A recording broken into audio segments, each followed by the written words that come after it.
don't leave me alone at a party. You know what I mean?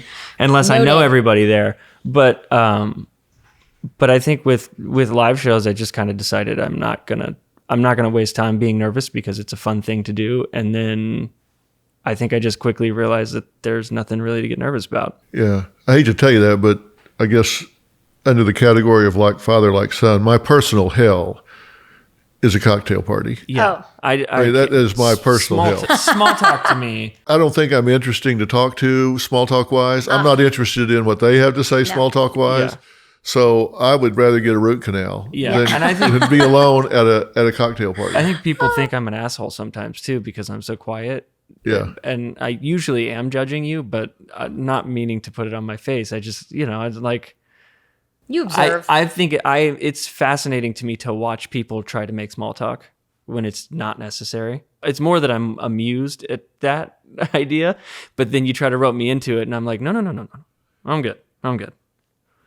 Yeah. But put me on stage, I have no problem. You could put me in front of, 100,000 people and say, kill 5 minutes, and no problem. That doesn't bother me at all.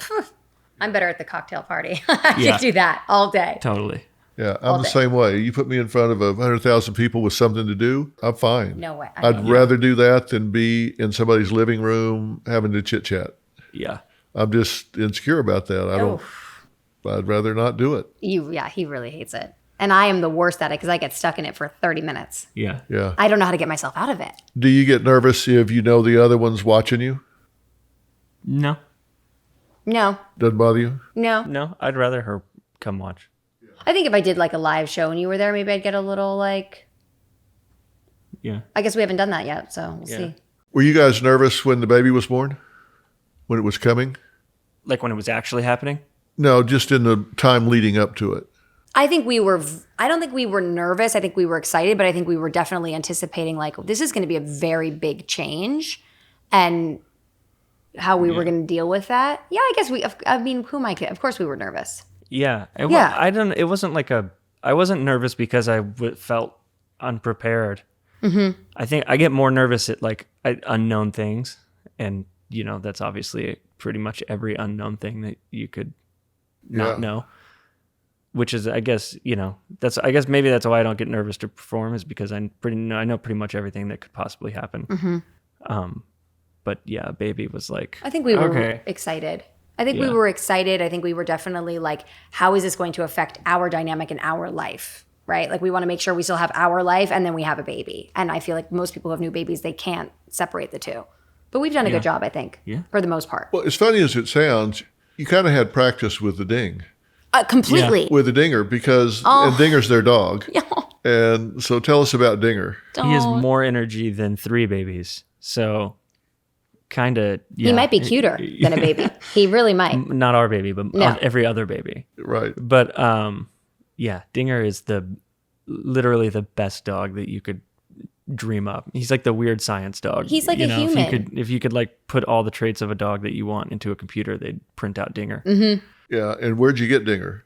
At the SPCA in Hawthorne. And you almost didn't get Ding, right? Yeah. Because some worker told you some crap. Yeah, somebody said that he was temperamental and bipolar, and so he had a red dot on his tag.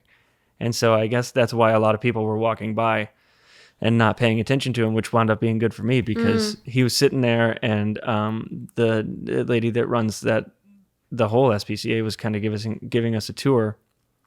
And, I was like sick of looking at, this sounds mean, but I was like, I was sick of looking at mangy dogs because it was like made me feel bad that these dogs were like so uncomfortable.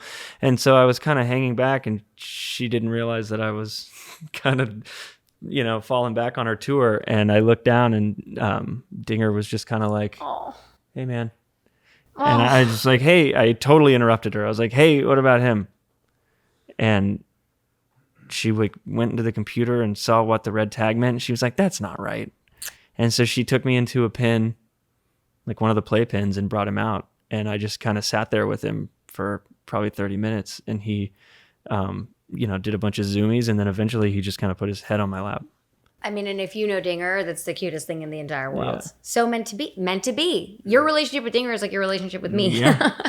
Yeah, exactly. You both picked me. Yeah. Not the other way around. Yeah. So you got the ding, and you've had him how long? I don't know.